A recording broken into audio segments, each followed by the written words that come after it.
All right, Steeler Nation, welcome back to the channel. You know what it is, Steeler Nation Australia. That's why you clicked. Okay, guys, let's get into this. So short and sweet. I want to talk about this. I saw this Twitter. I think it was what was it? Yeah, a few days ago, right? So it's a few days ago. This is from Cam Heyward, and Cam Heyward is he's a man of a mountain. Cam Heyward now has his own podcast as well. So if you're listening, Cam, I will tag you in this video. Maybe I'll even tag your channel. Maybe we could work together, and you can come on the Ironcast and we could talk some football. That'd be fantastic. Cam Heyward's doing the podcast now, thing on YouTube, part of the Omaha network. I think it's called like not just football talk or something like that. But Cam's going hard in the paint. Let me double check what it's called. At not just football. So how cool is that? He's in my domain now, as I'm doing podcasting and talking about Steelers. But this guy's an actual player. Cameron Heyward is a real player. So I'm keen to see what he can do, talking football and playing football at the same time. But this tweet the other day caught my interest. And I want to break this down just a little bit. It says, it's funny how we talk about a passing league and then devalue running games, right? Running attacks control the clock, wear down opponents, and are so much more valued in the playoffs. Now, we'll come back to this a few times, but isn't that interesting, right? So Cam's talking about there. We talk about the passing game with the Mahomes, who are the other dudes? Trey Lance, Rodgers, Tom Brady. Who's the dude? Who's the dude up in the Bills guy? Josh Allen. All those dudes. Who's the guy on the Charger man? I can't remember his name. Justin Herbert or Herbert, right? The passing game is the new thing. It's been the new thing for the last probably 10 years or so, or since Matty Ryan and Stafford and those guys and Drew Brees, and even to a certain extent, Big Ben. So the passing game is key, but isn't it cool? I love this tweet, and let's break it down a little bit, all right? It's funny how we talk about a passing league, and that's what it is. It is, I guess it is a passing league to a certain degree, right? Big plays, and there's a lot of receivers, and there's the guys getting 4,000 yards, 5,000 yards. It's been a passing league for a very long time. But the thing is, he's so right. So it does devalue the running game. So running attack controls the clock 100%. So let's talk about that. So what I want to see from my Pittsburgh Steelers this year, we're using Najee and hopefully using Snell if Snell can be the backup running 2, or McFarland who can be number 3. But depending who's number 2 or 3, it doesn't matter. What I'm saying is, what I want to see this year with Najee Harris is get him out there, run the football. I want to see them run the football majority of the time, 60%, 70%, right? Or something like that. Involving in the play action, getting Mitchell Trubisky in the play action, get him running the ball, him having a bit of a threat to move the football first down and run if he has to or wants to, right? But using Najee in the running game, and he's so right. It controls the clock. It controls your defense on the field. So you want to have your defense to rest, your TJ Watt, your Highsmith, your Minkas, your Cams. Those guys need to rest.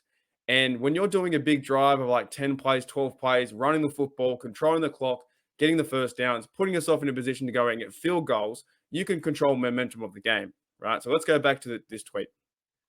It says, running attack controls the clock 100%. It wears down your opponents 110%. It definitely wears down the defense. If the defense on the field the whole time, it wears them down. Also, wearing down your opponents too is also a psychological thing that happens with the offense, right? If your offense is out there for a very long time, and I remember what they used to do with Peyton Manning when we played the Colts. The Steelers didn't want to give Peyton Manning the football. Don't give Peyton Manning the football, okay? Do not do it. Put him on the sidelines. Let him watch the game. Do not let Tom Brady have the football in their hands. Put him on the sidelines. Let him watch our offense go to work and methodically go down the field, first down, second and 5, first and 10, things of that nature. Keep going forward. So on the offensive side, wearing down your opponents is also for the defense and psychologically on offense. Now, the big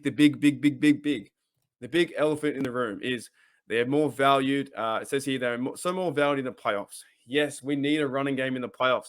So many times over the last few years, we've had key injuries to Bell, or we had to start someone off the bench, someone who's coming from the couch. I think it was Ben Tate one year was coming in to start or to run the football in the playoffs. We haven't had that. Even last year with the Chiefs game, Najee Harris was a bit banged up into that game, and we played well at the start, but the offense couldn't do anything after.